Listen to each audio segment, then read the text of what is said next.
سوف نقرأ برواية السوسي عن أبي عمرو. أبو عمرو قرأت النوقل إن شاء الله سورة الفيل. أعوذ بالله من الشيطان الرجيم. بسم الله الرحمن الرحيم. ألم تر كيف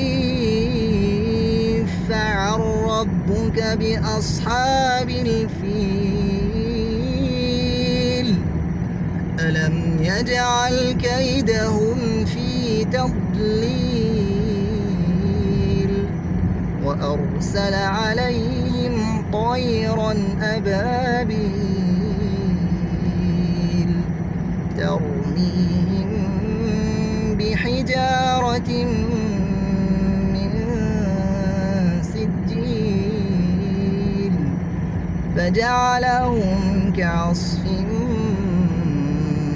مأكول.